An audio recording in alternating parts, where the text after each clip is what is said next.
তোমার আশেপাশে নিশ্চয়ই তুমি এমন স্টুডেন্ট দেখেছো যে এক্সামের আগে অনেক পড়াশোনা করে না, কিন্তু তাও এক্সামে অনেক মার্ক স্কোর করে। আবার তুমি নিশ্চয়ই এমন স্টুডেন্টও দেখেছো যে অনেক মনোযোগ দিয়ে সবসময় পড়ালেখা করে, কিন্তু তবুও তারা পরীক্ষায় অনেক কম মার্ক আসে। তাহলে প্রশ্ন আসে যে এই দুই শ্রেণীর স্টুডেন্টের মধ্যে আসলে পার্থক্যটা কি? পার্থক্যটা কেবল অ্যান্সার লেখার ফরম্যাটে। এখন আমরা সেই ফরম্যাটটাই দেখব।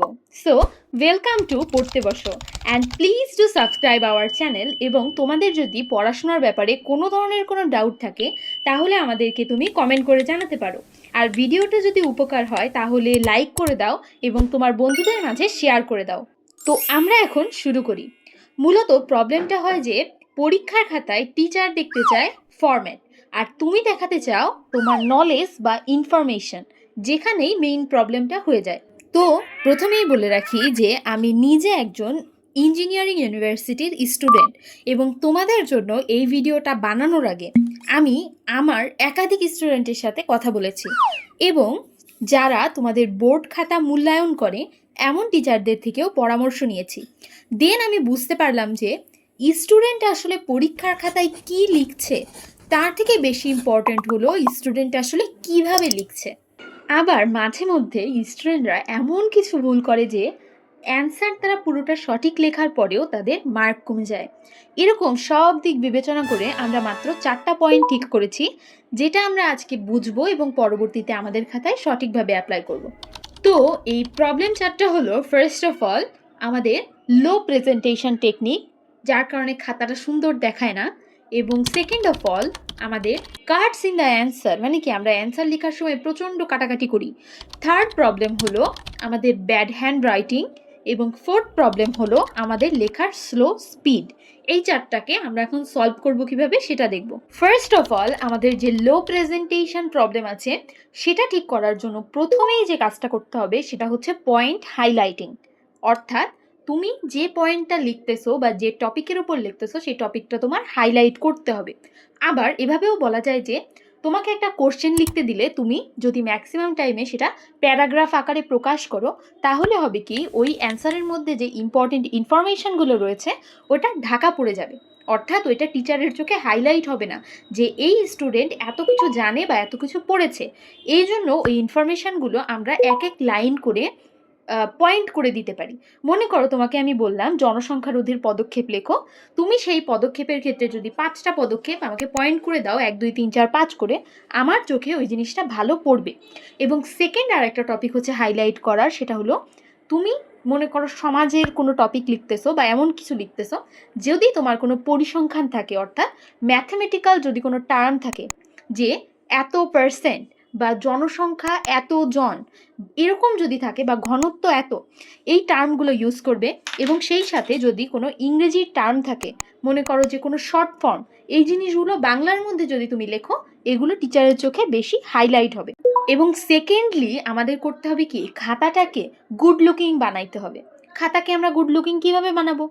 দেখো, আমরা নিচে একদম খাতা লিখতে যে একদম নিচের লাইন পর্যন্ত গাদায় গাদায় লিখি, এই কাজটা করা যাবে না।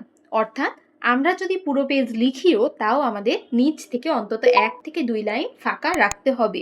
আবার মনে করো যে লিখতে লিখতে আমরা খাতার একদম ডান দিক পর্যন্ত চলে যাই, সেটাও করা যাবে না। ডান দিকেও আমাদের খুবই সামান্য পরিমাণে কিছু জায়গা ফাঁকা রাখতে হবে, তাহলে কি সুন্দর লাগবে। আবার প্রত্যেকটা খাতার অ্যালাইনমেন্ট সেম রাখতে হবে।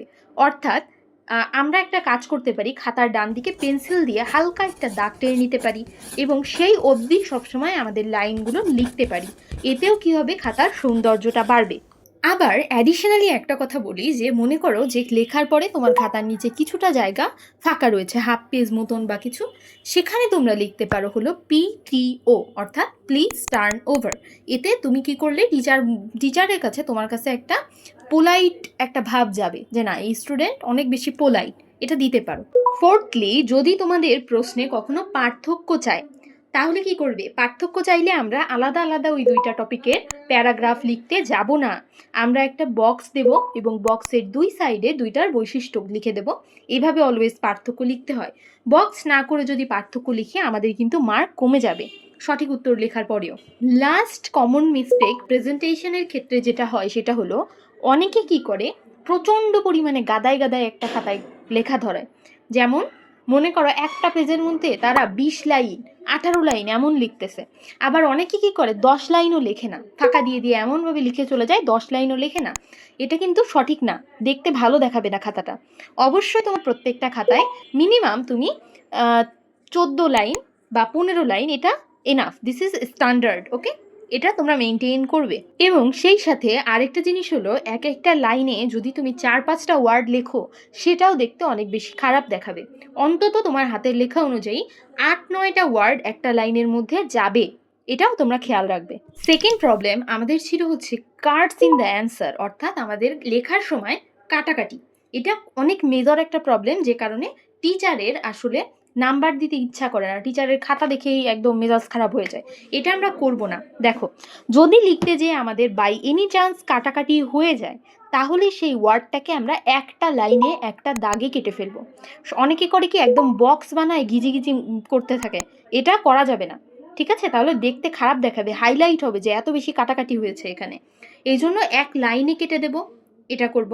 আর সেকেন্ডলি, যদি মনে করো অ্যান্সার লেখার জন্য হাতে ইনাফ টাইম থাকে তাহলে খাতার লাস্ট পেজে আমরা চলে যাব, যেটাকে আমরা রাফ পেজ বলি, সেই রাফে চলে যাব। আর সেখানে আমরা পয়েন্ট আউট করে পুরো উত্তরটা সাজাই নেব। সাজানো থাকলে আমাদের খাতায় কি হবে? কাটাকাটি হবে না। যেমন স্পেশালভাবে আমি যদি আমার রিটেন প্যারাগ্রাফ কিছু আসতো ইংরেজির ক্ষেত্রে বা বাংলার ক্ষেত্রে, যদি আমার রচনা আসতো, আমি কি করতাম, তার পয়েন্টগুলা আমার যে রাফ পেজ থাকতো সেই রাফ পেজে আগে সাজিয়ে নিতাম, যে এটার পরে এটা এভাবে এভাবে আমি জিনিসটা প্রেজেন্ট করব। তখন আমার লিখতে আরও বেশি সুবিধা হতো, কাটাকাটিও হতো না। আমাদের থার্ডলি যে প্রবলেমটা হয় সেটা হলো আমাদের ব্যাড হ্যান্ড রাইটিং। তো ব্যাড হ্যান্ড রাইটিং আসলে খুব বেশি প্রবলেমেটিক একটা ব্যাপার না, যদি না তোমার হাতের লেখা একদম পড়ার অযোগ্য, পড়াই যায় না এমন হয়। মোটামুটি যদি পড়া যায় তাহলে এই যে প্রথমে যে প্রেজেন্টেশন টেকনিকটা বলা আছে এটা অ্যাপ্লাই করলে দেখতে ভালো লাগবে। আরও কিছু জিনিস যেটা অ্যাডিশনালি বলবো সেটা হলো অ্যান্সার সিকোয়েন্স, অর্থাৎ অ্যান্সারটা তোমরা একটা পরে আরেকটা যে লিখবে, একটা অ্যান্সার থেকে 2 লাইন মতন ফাঁকা দিয়ে আরেকটা অ্যান্সার শুরু করবে, অর্থাৎ একটার মধ্যে আরেকটা যেন ঢুকে না যায়, ঠিক আছে? সেকেন্ডলি, মনে করো যাদের হাতের লেখা কিছুটা খারাপ তারা অন্তত প্রথম 2-3টা পেজ, তোমাদের যে খাতা তার 2-3টা পেজ সুন্দর করে রাখার চেষ্টা করবে, অর্থাৎ হাতের লেখা ভালো রাখার চেষ্টা করবে। যে কোশ্চেনের অ্যান্সার সব থেকে ভালো পারো তা দিয়েই তোমরা খাতাটা লেখা প্রথমে শুরু করবে। এটা অনেক জরুরি। মনে করো প্রথম পেজেই কাটাকাটি করে দিলে, প্রথম পেজেই ব্যাড হ্যান্ড রাইটিং দিয়ে দিলে, তোমার কিন্তু ইমপ্রেশন টিচারের কাছে কী হয়ে যাবে? খারাপ হয়ে যাবে। এই জন্য এটার দিকে অনেক বেশি খেয়াল রাখবা। ফোর্থ এবং লাস্ট প্রবলেম যেটা আমরা আসলেই ফেস করি পরীক্ষার হলে সেটা হচ্ছে আমাদের স্লো স্পিড। স্লো স্পিড বোঝার জন্য তোমরা একটা কাজ করো, সেটা হলো কমেন্ট বক্সে যাও এবং নিজেদের নাম টাইপ করো। দেখো, দেখবে যে মাত্র 1 থেকে 2 সেকেন্ডে তোমরা নিজেদের নাম টাইপ করতে পারছো। কিন্তু খাতা কলমে নিজেদের নাম এবার লেখার চেষ্টা করো, দেখবে 5 থেকে 6 সেকেন্ড লাগতেছে। অর্থাৎ প্র্যাকটিস ইজ দ্য কি। এজন্য তোমরা যেটা করতে পারো সেটা হলো ডেইলি রাইটিং প্র্যাকটিস করতে পারো। যেমন মনে করো যে তুমি তোমার মোবাইলে 10 মিনিটের একটা টাইমার দিলে এবং ওই 10 মিনিটে খাতা নিয়ে যে কোনো একটা টপিক লেখা শুরু করলে। তো তখন দেখবে যে প্রথম দিনে হয়তো বা যেহেতু স্পিড কম 10 মিনিটে 1 পেজ মতন লিখতে পারতেছো, কিন্তু পরের দিন দেখবে যে 1 পেজ থেকে বেশি লিখতে পারতেছো। এরভাবেই যদি তুমি 1 সপ্তাহ মতন প্র্যাকটিস করতে থাকো তাহলে দেখবে যে তোমাদের লেখার স্পিড অনেক বেড়ে গেছে। এর একটা কারণ হলো তোমরা যখন লিখবে কন্টিনিউয়াসলি তোমাদের কবজি, হাতের কবজির একটা মুভমেন্ট হবে, এজন্য তোমাদের লেখার ক্ষেত্রে যে জড়তাটা সেটা কেটে যাবে। লাস্টলি, সব থেকে ইম্পর্টেন্ট হ্যাক যেটা আসলে আমিও আমার লাইফে অ্যাপ্লাই করতাম সেটা হলো হ্যান্ড ওয়ার্ম আপ এক্সারসাইজ। অর্থাৎ তোমরা মনে করো পরীক্ষা দিতে যাবে, পরীক্ষা দিতে যাওয়ার অর্থাৎ হলে যাওয়ার একটু আগে তোমরা 30 মিনিট খাতায় ওই পরীক্ষা যে টপিকে সেই টপিকের উপর লেখা প্র্যাকটিস করবে। যে কোনো কিছু লিখতেই থাকবে এভাবে। এটা হইলে দেখবে যে পরীক্ষার খাতায় যখন তোমার লিখতে আসবে তখন তোমার মধ্যে জড়তা কমে যাবে। আবার যখন যদি তুমি লেখো হলে যাওয়ার আগে, তোমার মাথা এবং হাতের মধ্যে একটা কোঅর্ডিনেশন তৈরি হবে। ব্রেন যেহেতু কোঅর্ডিনেট করে ফেলছে, এই জন্য তুমি প্রথম থেকেই অনেক স্পিডে তোমার লেখাটা চালিয়ে যেতে পারবে। তো তোমরা তোমাদের এক্সামে এই হ্যাকগুলা অ্যাপ্লাই করে দেখবে, এবং যদি কাজে লাগে তাহলে অবশ্যই আমার চ্যানেলে এসে একটা অ্যাপ্রিসিয়েশন মেসেজ পাঠাবে। এবং ভিডিওটা যদি তোমাদের ভালো লাগে তো লাইক করো, চ্যানেলকে সাবস্ক্রাইব করো এবং বন্ধুদের মাঝে শেয়ার করে দাও।